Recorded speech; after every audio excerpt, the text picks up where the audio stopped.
Marcus Johnson tapped his fingers on the steering wheel as he drove home. The evening sky turned dark purple above the university campus, where he taught constitutional law. It had been a long day of lectures and student meetings. His silver BMW glided through the quiet streets of Oak Ridge, a neighborhood where large houses sat back from tree-lined roads.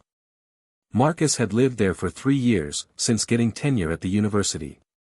The flash of blue and red lights in his mirror came as a surprise. Marcus checked his speed, 28 in a 30 zone.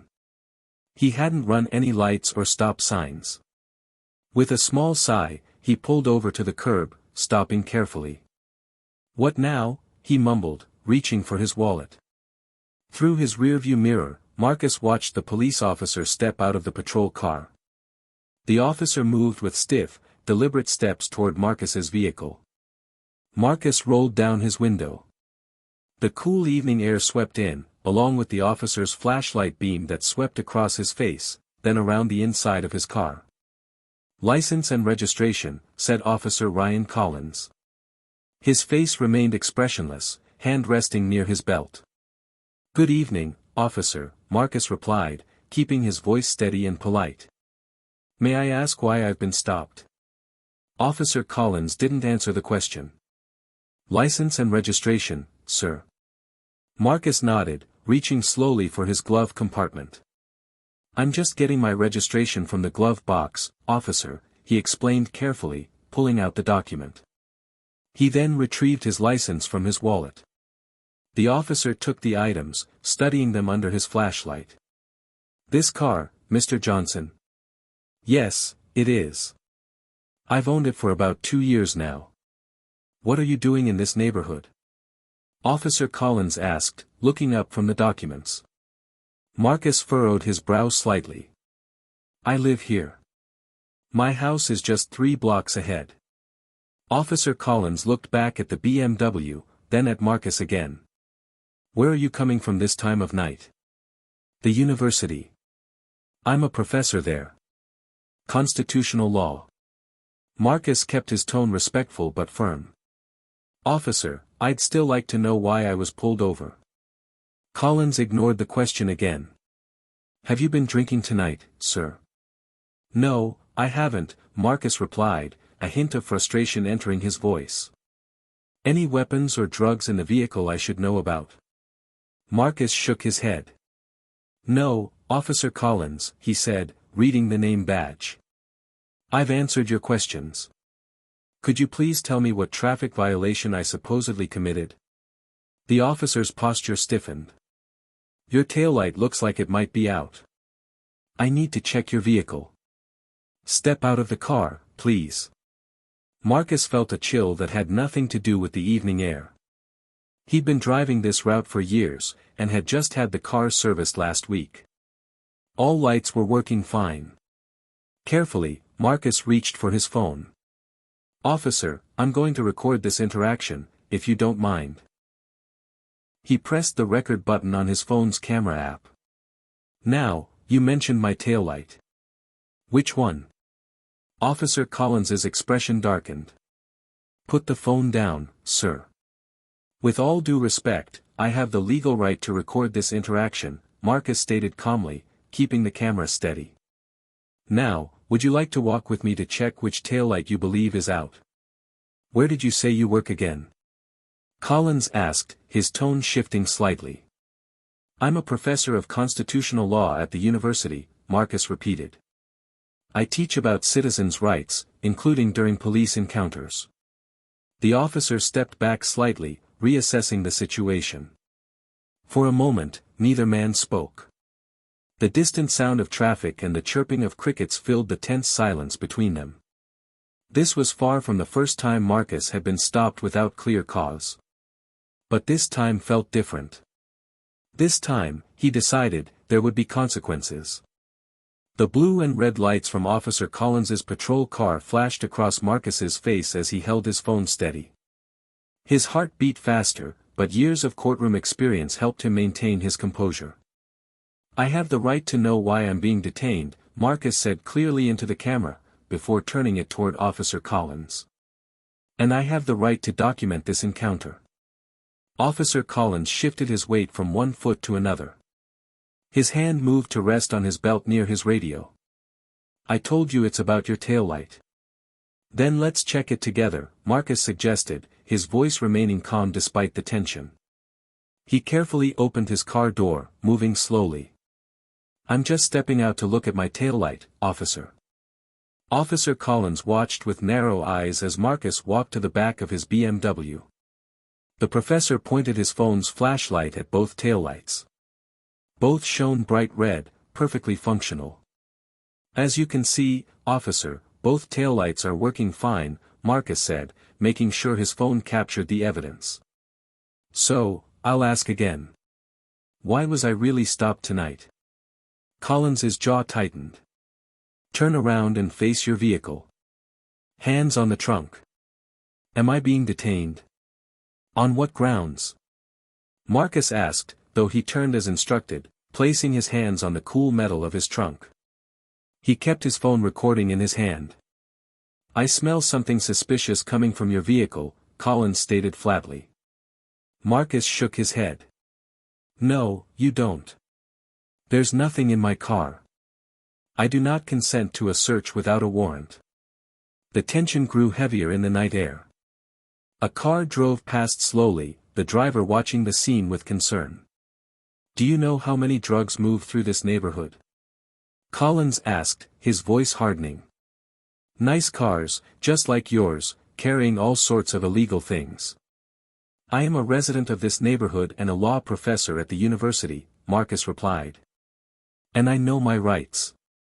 Either tell me what law I've broken or let me go. Officer Collins stepped closer. You lawyers think you know everything. I'm calling your supervisor, Marcus stated, keeping his tone professional. And I'm noting that you've changed your reason for stopping me twice now. He pressed a few buttons on his phone, keeping the recording going while using the speaker function. 911, what's your emergency? Came a voice through the phone. This isn't an emergency, but I need to speak with the supervisor of Officer Collins, badge number 4873. I'm currently being detained without cause at the corner of Oak Ridge Drive and Melee Street. Officer Collins spoke up quickly. That won't be necessary. It is necessary, Marcus interrupted, his voice firm, but not angry. Either your supervisor comes here, or I contact the FBI Civil Rights Division in the morning. I've documented at least 3 similar stops in this neighborhood this month alone. The mention of the FBI caused Collins to take a step back. His expression changed as he realized the situation had escalated beyond his control. You're recording all this? Collins asked, eyeing the phone. Yes, and saving it to a cloud account in real time, Marcus replied. Along with my location data. A heavy silence fell between them. In the distance, another police car siren wailed, growing louder. That would be your supervisor, Marcus said, straightening his jacket. I have nothing to hide, Officer Collins. But I think you might. The second patrol car pulled up beside them. An older officer stepped out, stars on his uniform marking him as a sergeant. What's the situation here? The sergeant asked, looking between Collins and Marcus. Marcus extended his hand. Professor Marcus Johnson. I teach constitutional law at the university, and I believe we need to have a serious conversation about why I was pulled over tonight. Sergeant Miller stood between Marcus and Officer Collins, his experienced eyes taking in the situation quickly. The night had grown cooler, and nearby porch lights flickered on as curious neighbors peeked through windows. I'm Sergeant Robert Miller, he said, extending his hand to Marcus. Would you mind telling me what happened here from the beginning? Marcus kept his phone recording as he explained the stop, his voice steady and clear. I was driving home from the university.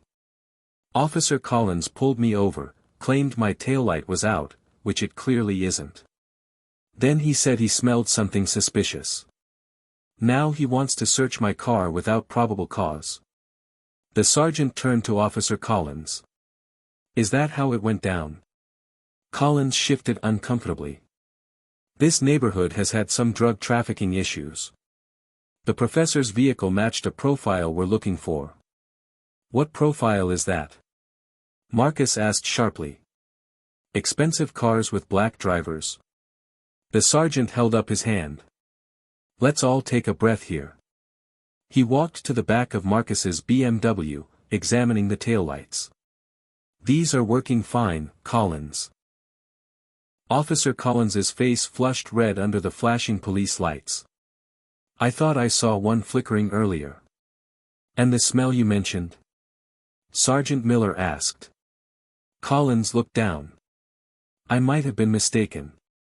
Marcus took a step forward. This isn't about mistakes, Sergeant. This is about a pattern. I've been stopped 3 times in the last month in my own neighborhood. Always with vague reasons that turn out to be nothing. The sergeant nodded slowly. Professor Johnson, I understand your frustration. Do you have documentation of these other stops? Yes, I do.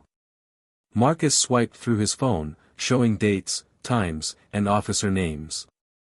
I started keeping records after the second time. A small crowd had gathered on the sidewalk across the street. Marcus recognized his neighbor, Dr. Patel, among them. The witnesses made Officer Collins increasingly nervous. Look, Collins said. We can wrap this up with a warning.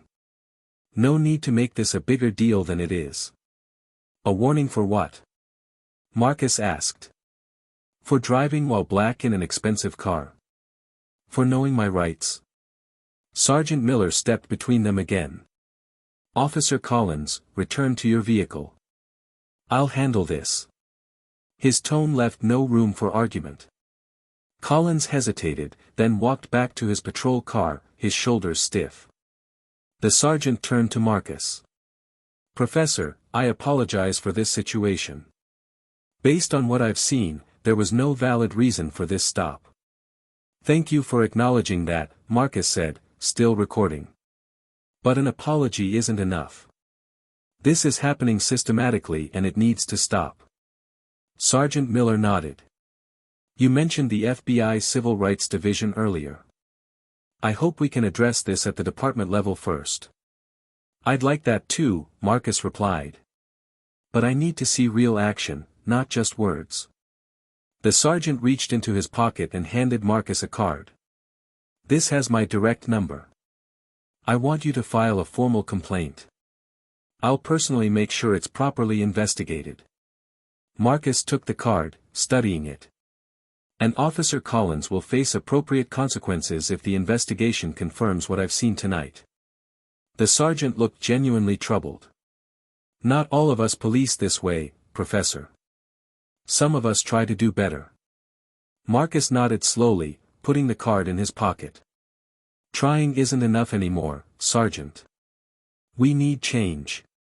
Across the street, more neighbors had gathered. Dr. Patel raised his hand in a silent question. Do you need help? Marcus gave a small shake of his head and a thumbs up. You're free to go, Professor Johnson, Sergeant Miller said again. I apologize for the inconvenience. Marcus stopped the recording and saved it. This wasn't an inconvenience, Sergeant. This was a violation of my rights. But I appreciate your intervention.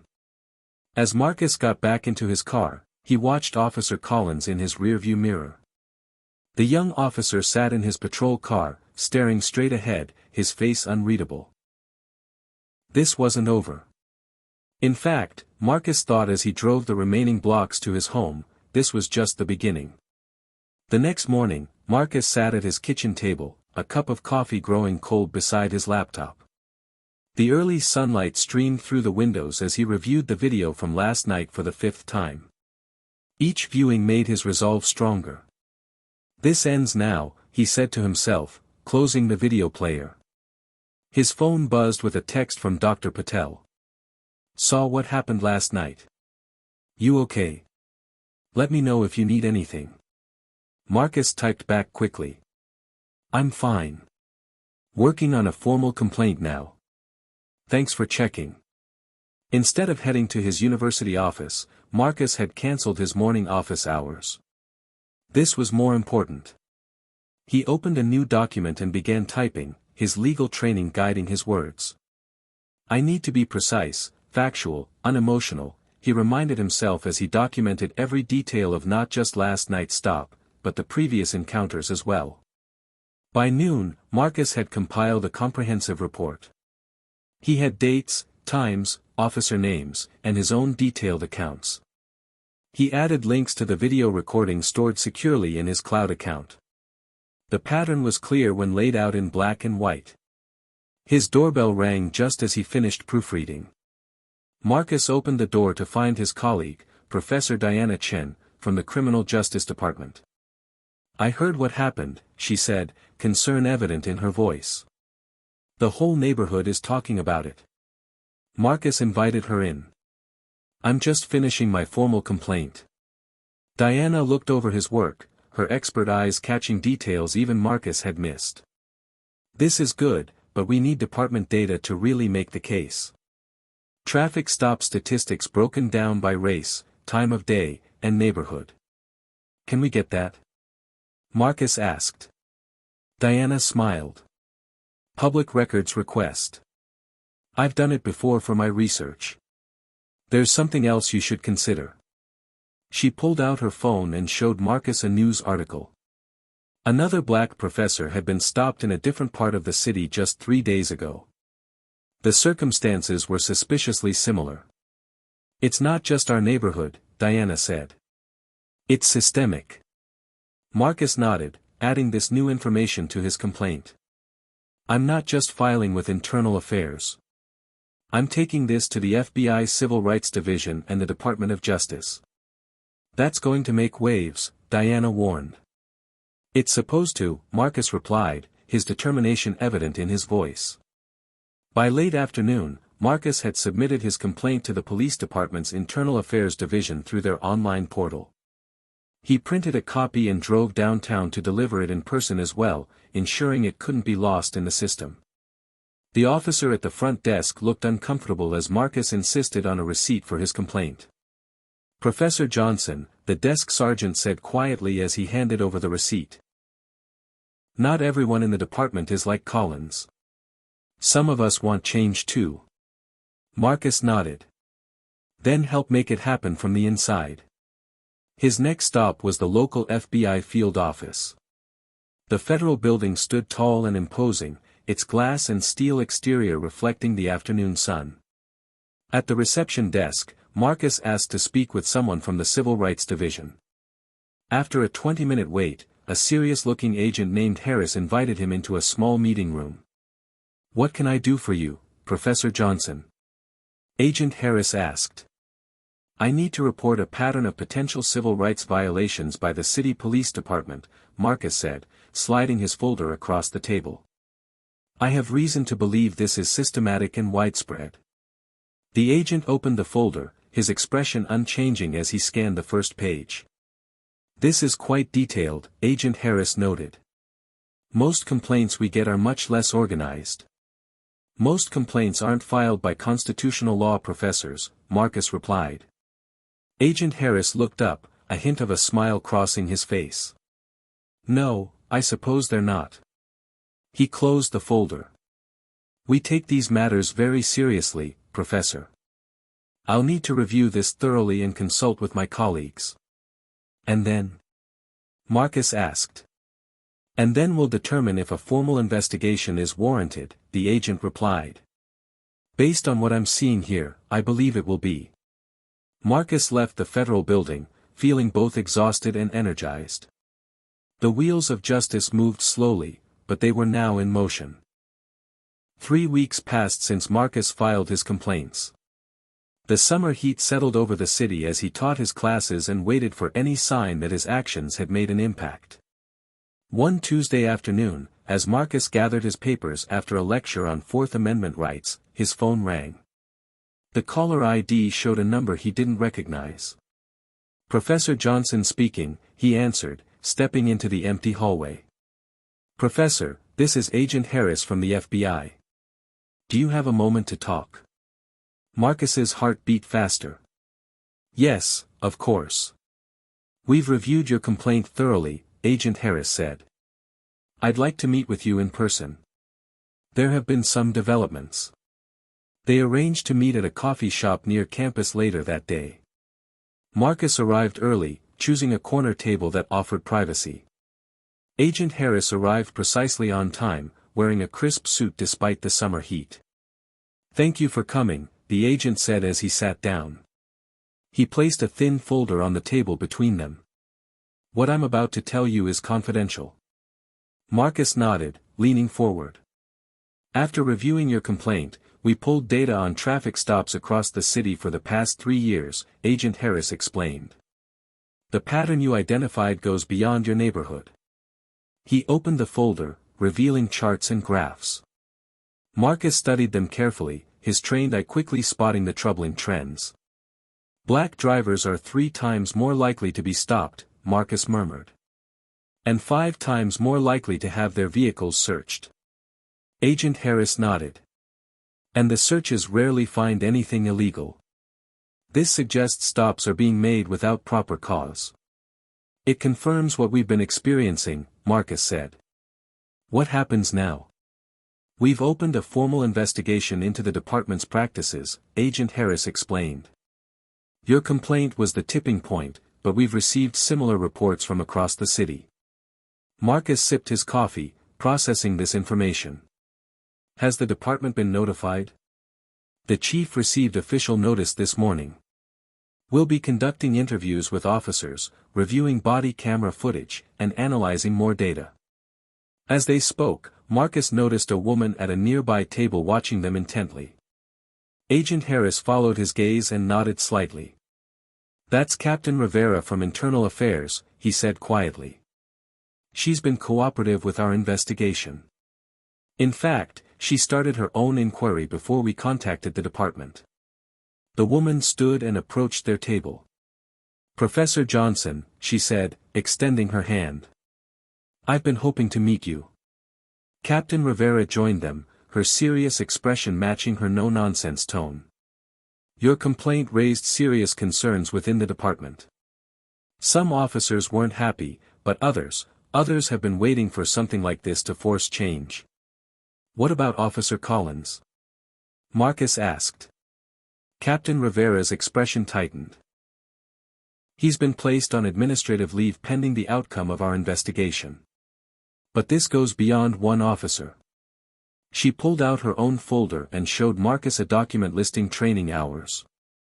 "Our officers received 40 hours of firearms training, but only 8 hours on implicit bias and community relations. That imbalance tells you everything." Agent Harris checked his watch. "I should go. But Professor, we'll be in touch. Your testimony will be crucial as this investigation proceeds." After the agent left, Captain Rivera stayed. "There's something else you should know," she said, her voice lower. 5 other officers have come forward with testimonies about being instructed to focus patrols in certain neighborhoods and look for specific types of vehicles. "A formal racial profiling policy?" Marcus asked, shocked despite his experiences. "Not written down, of course," Rivera replied. "But passed along in training and mentorship. Officer Collins was just following what he was taught." Marcus shook his head, anger and determination mixing within him. "That makes this even more important to address." Captain Rivera nodded. "Changes are coming, Professor. Your actions have guaranteed that. The question now is whether the department will fight those changes or embrace them." As they parted ways, Marcus felt a weight shift. Not lifting entirely, but changing. The burden of injustice was being shared now, and that made all the difference. The investigation moved faster than anyone expected. By early August, just 2 months after Marcus filed his complaint, the police department headquarters buzzed with activity. Investigators from the FBI and Internal Affairs conducted interviews daily. Marcus received a call from Captain Rivera on a humid Thursday morning. "Professor Johnson, we need you to come in today," she said, her voice tense. "Officer Collins has asked to speak with you." "With me? Why?" "He wouldn't say exactly, but I think you should hear him out." 3 hours later, Marcus sat in a small conference room at police headquarters. The walls were bare except for the city seal. A pitcher of water sat untouched on the table. The door opened and Officer Collins entered, followed by Captain Rivera. Collins looked different, his uniform replaced by civilian clothes, his confident stance now uncertain. Dark circles under his eyes suggested sleepless nights. "Thank you for coming, Professor," Collins said, taking a seat across from Marcus. "Why am I here?" Marcus asked directly. Collins folded his hands on the table. "I've been doing a lot of thinking since that night. And after the investigation started." He paused, struggling with his words. "I need to apologize to you." Marcus remained silent, waiting. "I stopped you because you were a black man in an expensive car in that neighborhood," Collins admitted. "I told myself it was good policing, but it wasn't.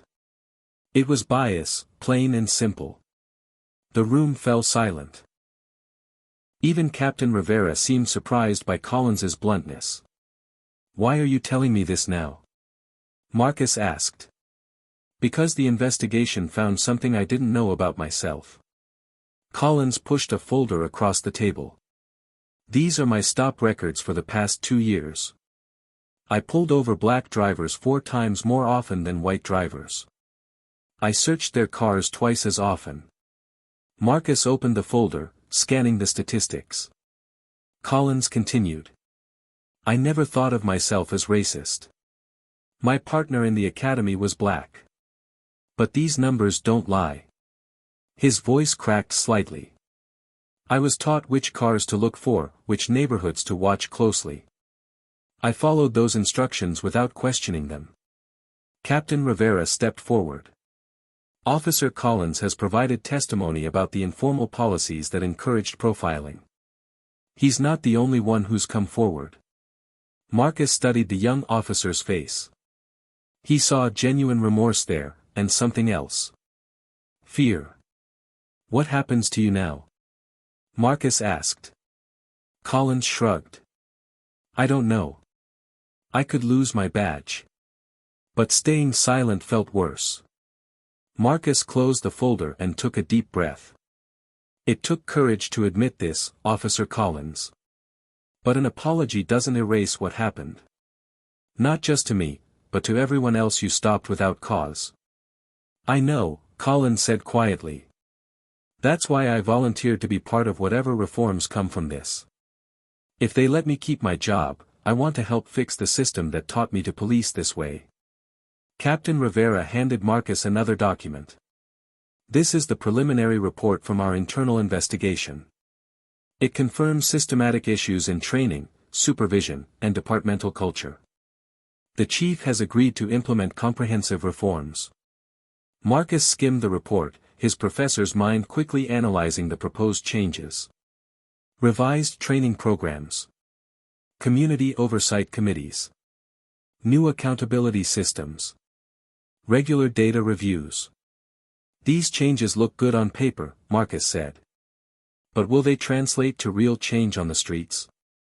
"That's where we need your help," Captain Rivera replied. "We want you to be part of the oversight committee. Help us ensure these reforms have teeth." Marcus looked at Officer Collins, seeing him not as an enemy now, but as someone caught in a flawed system, who was trying to be better.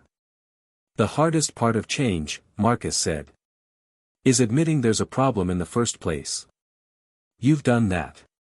It's a start." Collins nodded, relief visible on his face. "I can't change what I did.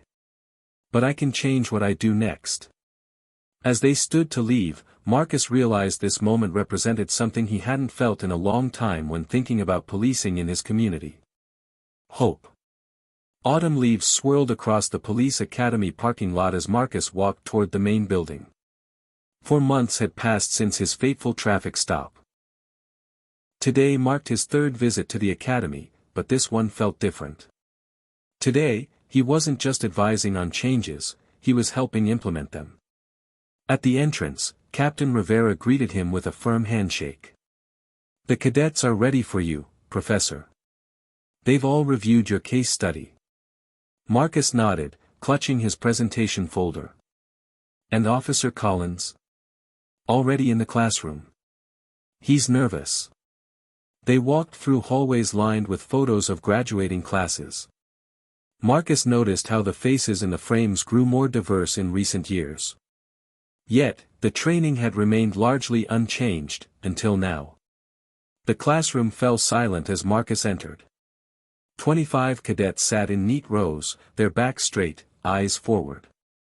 In the back corner stood Officer Collins, now wearing a training uniform with no badge. "Good morning," Marcus began, setting his materials on the desk. "I'm Professor Marcus Johnson. Some of you may know me as the man from the Collins traffic stop case study." A few cadets shifted uncomfortably in their seats. "Today is not about placing blame," Marcus continued. "It's about creating change. You're the first class to go through the department's reform training program. Which means you have a unique responsibility." He clicked to his first slide, a photo of his BMW pulled over, emergency lights reflecting off its surface. "4 months ago, I was stopped without cause. That stop led to an FBI investigation, which uncovered systematic problems in how officers were trained to identify suspicious people and vehicles." Marcus moved through his presentation methodically, showing data from the investigation and explaining how unconscious bias influenced policing decisions. The cadets took notes, their expressions serious. "Officer Collins, would you join me?" Marcus said halfway through. Collins walked to the front, his face flushed. This was his first time addressing cadets since being reassigned to the training division. A surprising outcome of the investigation. "I made a mistake that night," Collins said, his voice steady despite his obvious discomfort. "I stopped Professor Johnson because he was a black man in an expensive car in an upscale neighborhood. I told myself it was good policing. The department had trained me to look for things that don't belong." A female cadet raised her hand.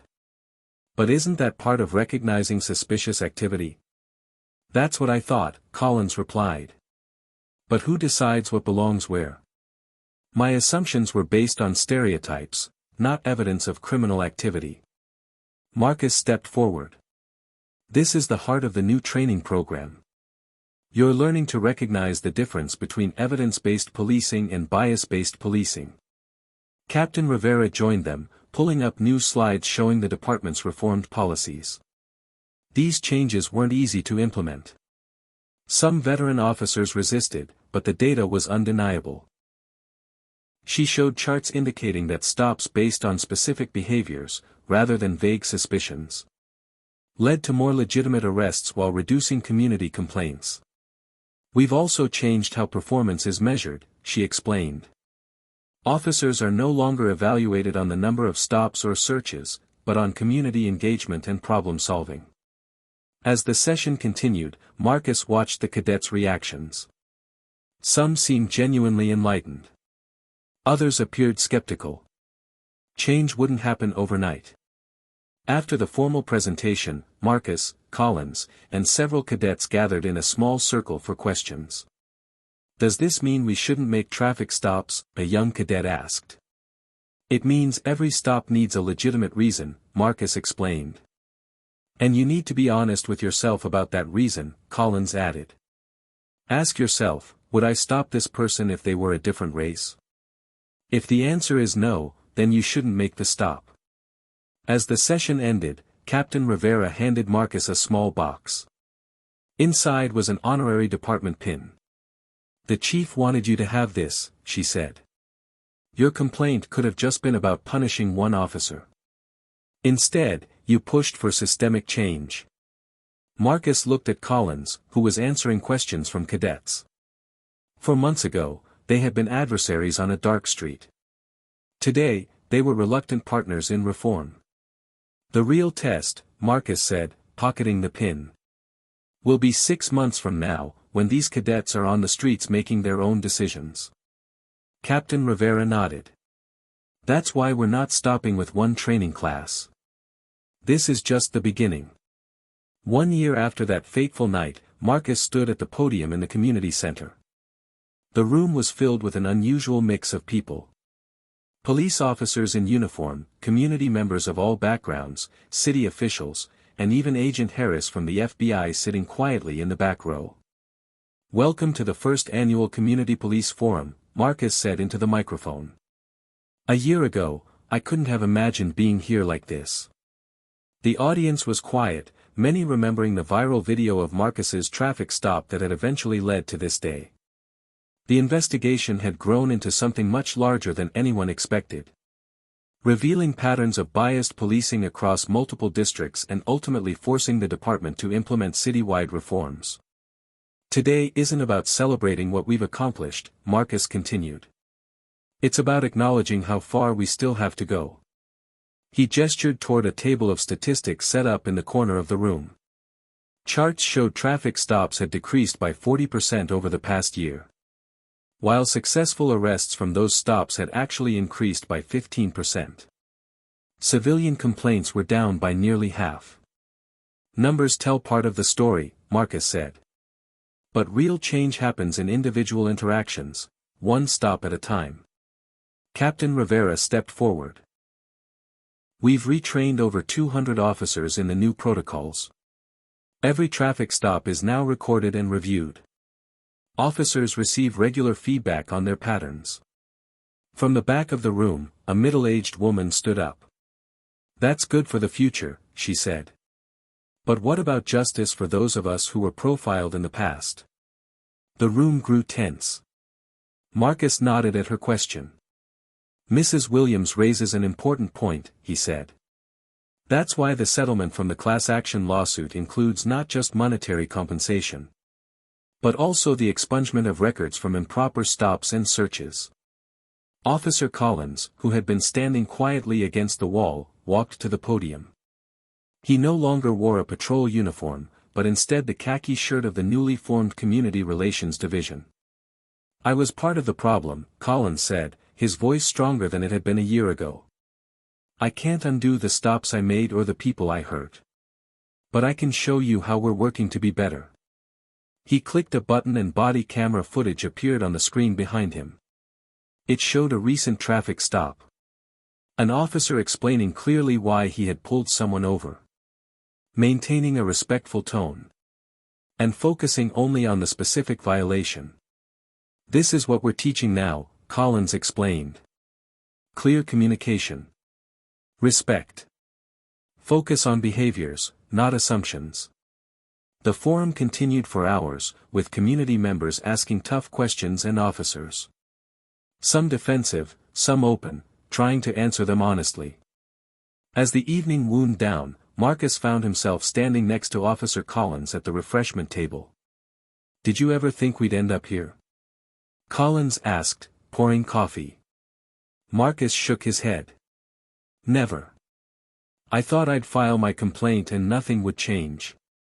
Maybe you'd get a reprimand at most. Instead, you changed an entire department," Collins said. "And probably my life." "You changed your own life by being willing to acknowledge your mistakes," Marcus replied. "Not everyone has that courage."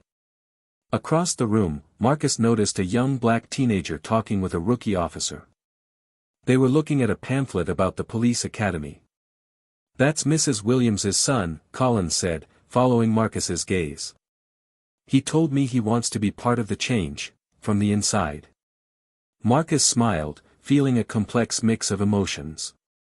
The system wasn't fixed, far from it. But cracks of light were showing through what had once seemed an impenetrable wall. Agent Harris approached them, nodding at Collins before turning to Marcus. "The Department of Justice is using your case as a model for other cities now. 3 other departments have already started similar reform processes." As the community center emptied, Marcus stood on the steps outside, watching officers and civilians walking to their cars together, still deep in conversation. Some discussions were heated, others, thoughtful. But all were happening. And that was the real victory. A year ago, a single traffic stop had revealed a broken system. Today, that same broken system was finally facing its flaws. Not with denial, but with difficult, necessary change.